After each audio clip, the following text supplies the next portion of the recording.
One of my favorite places to go is the bike path along the Blackstone River here in Cumberland, Rhode Island. And recently my son Emilio and I were going for a walk off our bikes, and we saw something moving in the water. We were kind of curious about that because it looked different than what we're used to. And as we got closer, this is what we saw. At first we thought, what is that? Is that a beaver? And we knew there were no real beavers that we knew of in the Blackstone at that part. And the tail was striking. It looked like a rat's tail. So we were very, very curious. So we started looking around more along the bike path, through the weeds and through the reeds. And finally, we were lucky enough to find this. This is a muskrat, which we didn't know at the time, but we later researched. And my son Emilio, who is 9 years old, he said that he had just learned in school recently about the muskrat being an animal that the Native Americans were trading with, and he had learned about it a little bit in his second grade class. So we decided, let's research the muskrat and find out what is special about it. Focus on the adaptations. What special characteristics help muskrats to survive and reproduce in New England? Since they've been around since hundreds of years ago that my son learned about, there must be something special about them, something unique, something that gives them an advantage to live and survive here in New England. Well, I think it's important first that we define what is an adaptation.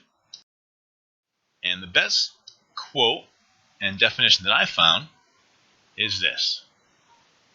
It is a characteristic that enhances the survival or reproduction of organisms that bear it. It also refers to the process whereby the members of a population become better suited to some feature of their environment through change in a characteristic that affects their survival or reproduction.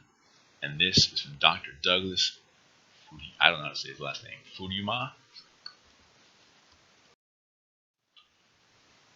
One of my son's favorite websites is the Enchanted Learning website. We use it a lot in 4th grade. And this is a simple diagram of the characteristics of a muskrat.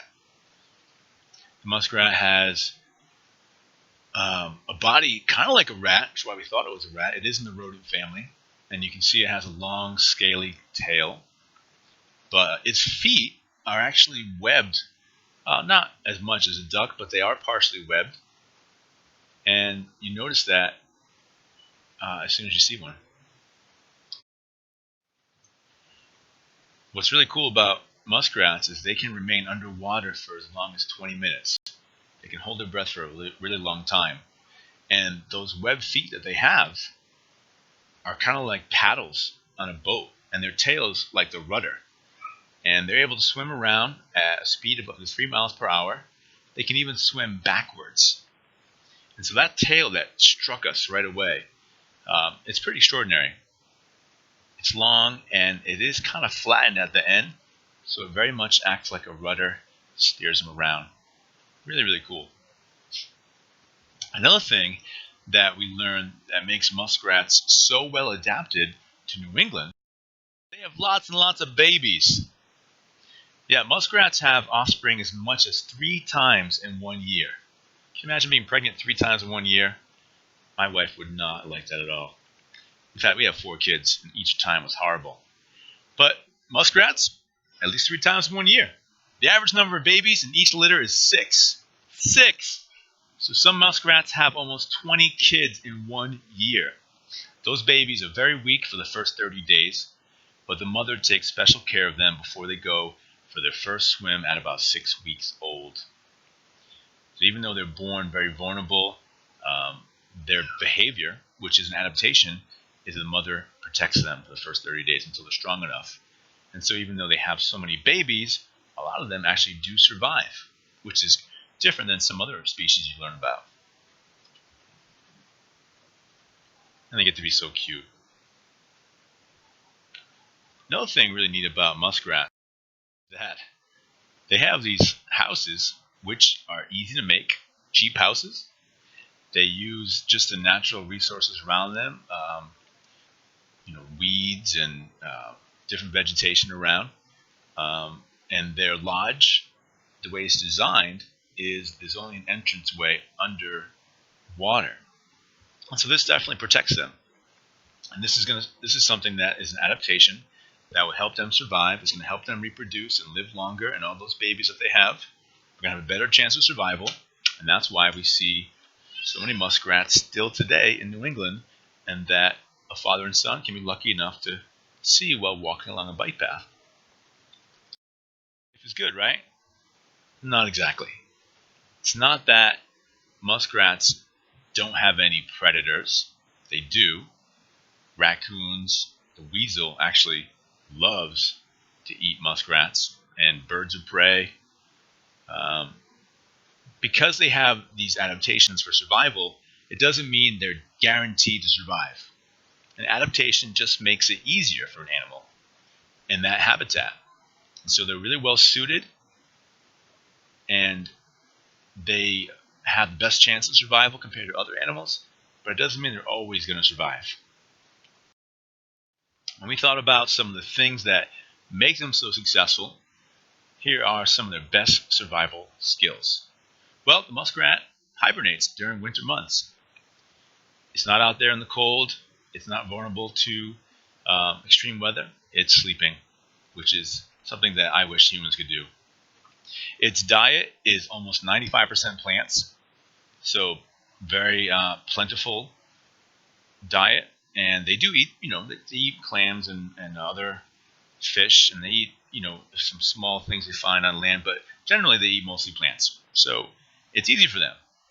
They have thick fur, which has 2 layers, which keeps them really warm. And not only do they hibernate during winter months, but during the rest of the year, they are nocturnal. So we don't really see them too much, humans, and that gives them an advantage of not being hunted, although they are hunted by humans. But thankfully, humans have come to appreciate their fur, and historically, they were used for food as well. Some states and some regions have special laws which protect them, and so I would consider that a survival skill, because they've come to be appreciated for their fur. So humans, who are probably the biggest destroyers of life on Earth, actually have rules about not destroying them right away. Also, a really cool fact is that muskrats can live in swamps, rivers, ponds, lakes, and even polluted water that other animals cannot survive in. For example, I read that in some of the streams near coal mines, which has a lot of pollution and sulfur in the water, there are muskrats living there and thriving. So there's another adaptation. Something about them evolved that can survive in that habitat where other animals can't. They're the lucky ones. Hopefully you'll get to see a live muskrat as you walk along a river or swamp somewhere. But if not, you may see a muskrat somewhere else in one of these forms. Take care.